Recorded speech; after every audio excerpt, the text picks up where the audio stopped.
Oh dear, the best introduction to a video ever, and I ruined it by having the microphone in the wrong place. Typical. All I was trying to say is that this video is all about what's in my camera bag. So settle in, enjoy the walk in to Booly Beach and the rest of the video.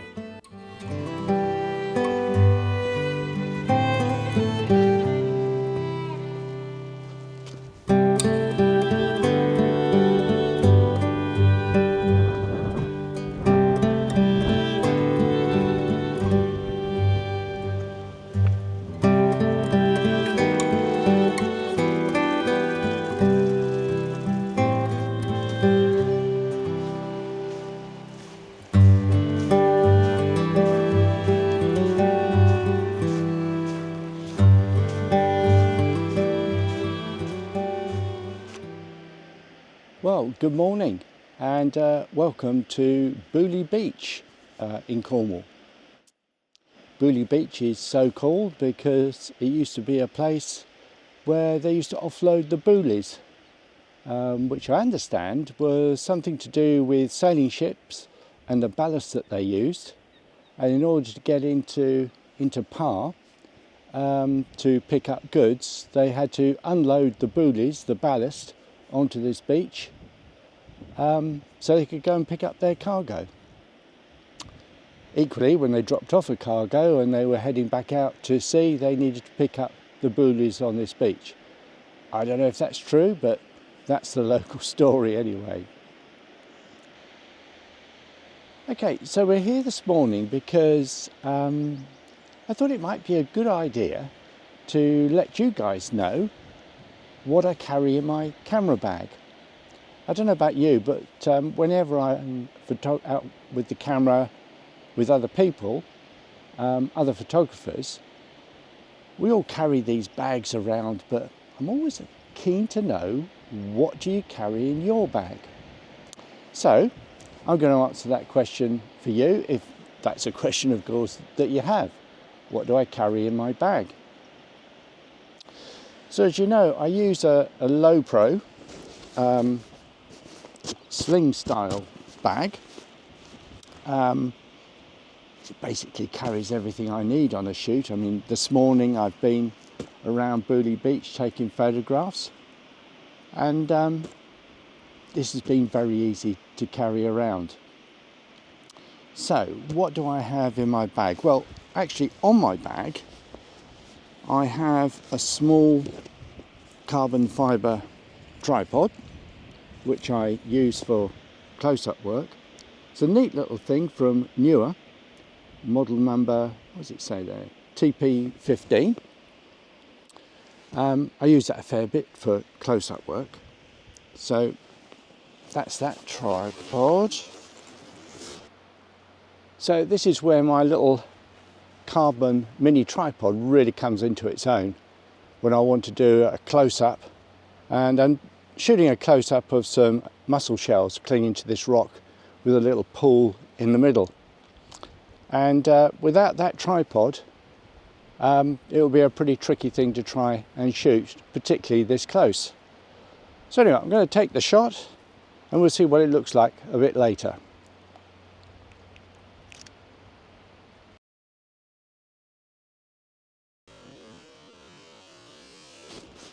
I also have, of course, my camera, which is a Sony Alpha 7R4, and on it is the f4 24-105 Sony lens. It's pretty much the only lens I shoot with, and if you've seen an earlier video I did, it's the lens that I've ended up with after a lot of trial and error. Because mainly I'm a beach photographer. I like shooting at beaches. I love the proximity of the water and the ever-changing nature of any beach that I shoot on. So I needed something with a variable focal length, so the zoom lens suits me very well. If I had used a prime lens or use a prime lens at a beach, I think I'd be somewhat restricted. Anyway, that's my setup. It has a Kent and Faith CPL filter on the front, and yeah, that's pretty much it. So that's the business end, if you like. Just put that down there gently. Also in this part of the bag, let's just undo these clips, which are great, by the way, for sort of storing another tripod or whatever you want, you know, jacket of some sort on there. So when you open it up, I've got in here my waterproof cover, of course. That's pretty neat. I have some chamois leathers. These are brilliant when it's raining or drizzling. I just drape them over the camera and it keeps the camera, although it's weather sealed, it keeps the camera drier than it otherwise would be. An air blower, of course, to get rid of dust on lenses. Mind you, I'm not sure I actually use it that much. We're also tucked away in here. I've got some extension tubes, which I use for close-up photography. These are brilliant. Again, these are from Newer macro extension tubes, and I've got a 10mm and a 16mm. So they're great fun to play with if you're into any sort of close-up photography. Okay, I've just added a 10mm extension tube to my 24-105 lens, and even with just an extra 10mm, look how close I can get to all the shells, all the mussel shells. It's really quite impressive. So I can get a really good close-up shot. The lens is set on about 52-53mm. So these extension tubes, although they don't turn the lens into a macro lens, they can certainly turn it into a close-up lens.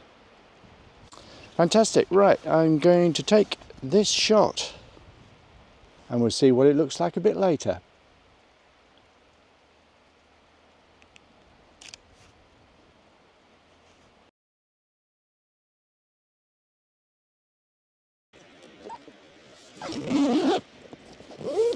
So I guess that's the main camera compartment.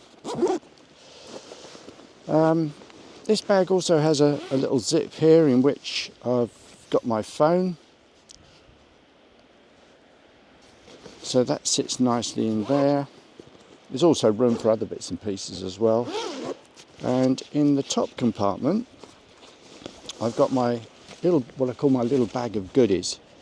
So in here I've got lens cloths, lens cleaners, a spare battery, other little bits and pieces. I also carry spare SD cards in a little waterproof, shockproof container. I don't know why I carry those actually, because I haven't had to use them out in the field.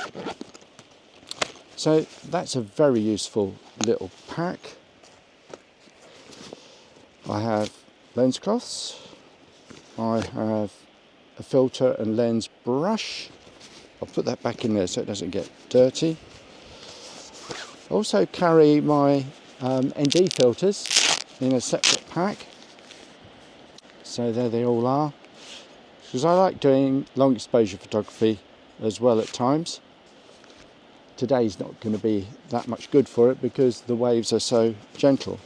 And that just sits in the compartment that's available for a tablet as well, if you want to carry one around. I also carry a power pack. You might think that a little bit strange, but it's just really a spare, just in case a battery fails, and at least I can get some power into the camera. I also use an Osmo Action 5 Pro camera for videoing. It's what I'm using right now. And again, if the power goes a little bit low, I can charge it up with that power pack. And that is pretty much it. So it's quite a sort of minimal setup, if you like. I don't carry a great deal around.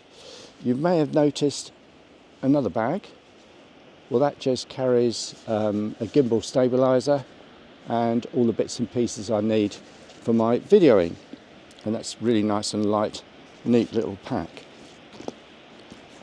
Okay, that's about it for my camera bag. If you're interested in any of the items I've showed you, I'll put some links in the description below. I'm not affiliated to any company, so just use the links as you would like to check things out.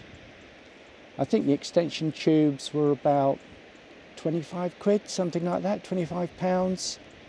The filters, obviously more expensive. They're magnetic filters, which I use. I find those very convenient on the beach. Sometimes when the wind is howling and it's raining a bit, the last thing you want to do is trying to screw in a filter. So magnetic filters are great for a nice quick and easy installation. Yeah, so I'll put some links for the various items that I've got in the description below, and I hope that's been useful. Okay, many thanks for watching. If you get a chance and you want to, subscribe to the channel and like this video. Cheers for now. See you again soon. Bye.